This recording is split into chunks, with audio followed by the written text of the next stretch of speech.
Hi, good evening po sa inyo. Good news po. Sa nakalap kong balita po sa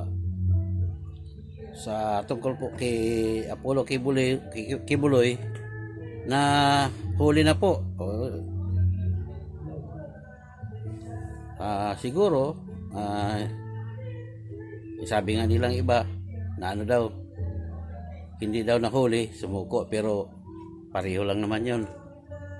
Kasi sumuko man sa hindi, kasi kung sabihin natin sumuko, siguro ramdam niya na talagang mahuhuli na siya. Kaya ayun, yung aliman doon sa dalawa, at least nahuli na. Ayun lang po, mga kaibigan. Magandang gabi po sa inyo. Salamat.